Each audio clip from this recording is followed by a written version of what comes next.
Actes des Apôtres, chapitre 9. Premier paragraphe, versets 1 à 22.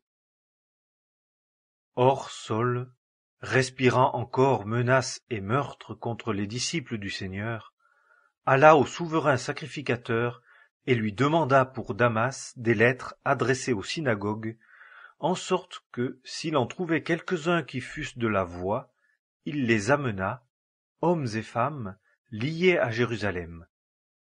Et comme il était en chemin, il arriva qu'il approcha de Damas. Et tout à coup, une lumière brilla du ciel comme un éclair autour de lui. Et étant tombé par terre, il entendit une voix qui lui disait « Saul, Saul, pourquoi me persécutes-tu » Et il dit « Qui es-tu, Seigneur » Et il dit « Je suis Jésus que tu persécutes. Mais lève-toi et entre dans la ville, et il te sera dit ce que tu dois faire. » Et les hommes qui faisaient route avec lui s'arrêtèrent, tout interdits, entendant bien la voix, mais ne voyant personne. Et Saul se leva de terre, et ses yeux étant ouverts, il ne voyait personne. Et le conduisant par la main, ils l'emmenèrent à Damas. Et il fut 3 jours sans voir, et il ne mangea ni ne but. Or il y avait à Damas un disciple nommé Ananias, et le Seigneur lui dit en vision, « Ananias » Et il dit, « Me voici, Seigneur. » Et le Seigneur lui dit, « Lève-toi, et va dans la rue appelée la droite, et cherche dans la maison de Judas un nommé Saul de Tarse. Car voici, il prie, et il a vu en vision un homme nommé Ananias entrant et lui imposant la main pour qu'il recouvrât la vue. Et Ananias répondit, « Seigneur, j'ai ouï parler à plusieurs de cet homme, combien de maux il a fait à tes saints dans Jérusalem.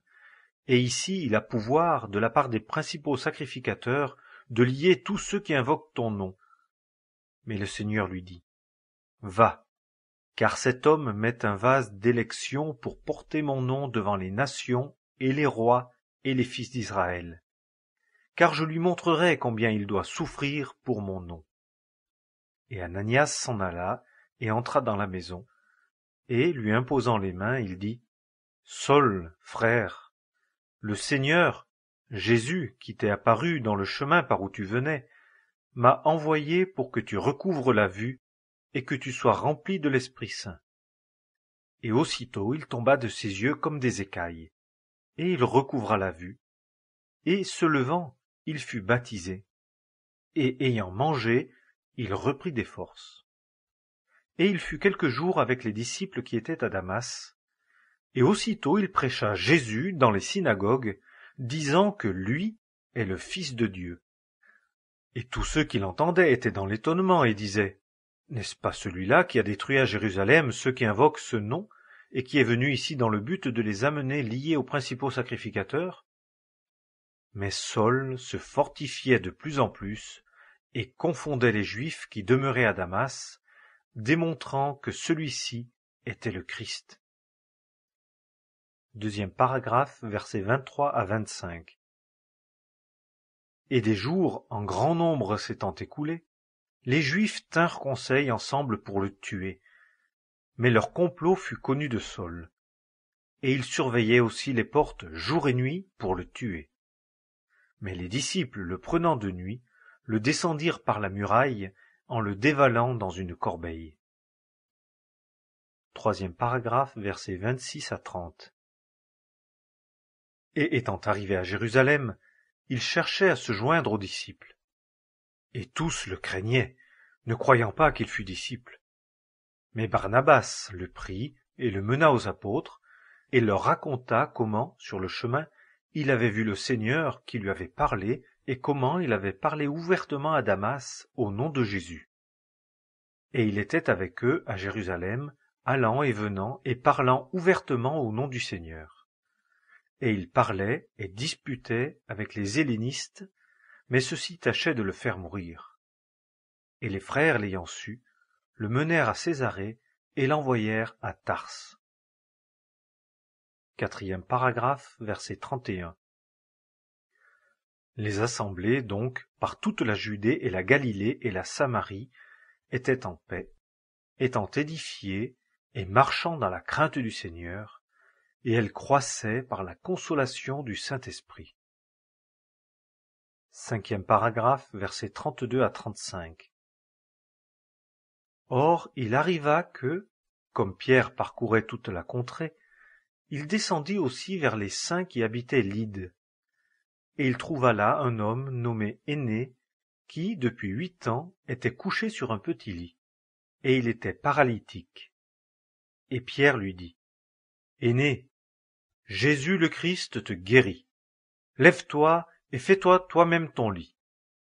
Et aussitôt il se leva, et tous ceux qui habitaient Lyde et le Saron le virent, et ils se tournèrent vers le Seigneur. 6e paragraphe, versets 36 à 43. Or il y avait à Joppé une femme disciple nommée Tabitha, qui, interprétée, signifie Dorcas. Elle était pleine de bonnes œuvres et d'aumônes qu'elle faisait.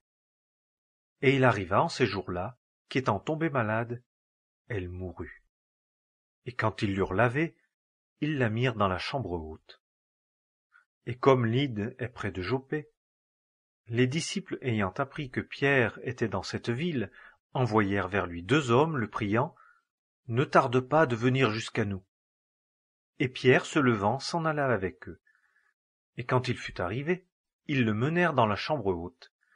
Et toutes les veuves vinrent auprès de lui en pleurant, et en montrant les robes et les vêtements, toutes les choses que Dorcas avait faites pendant qu'elle était avec elle.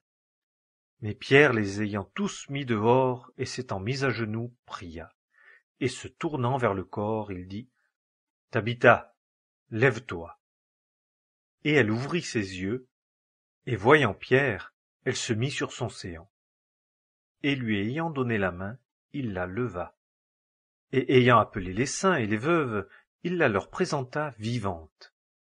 Et cela fut connu dans tout Joppé, et plusieurs crurent au Seigneur.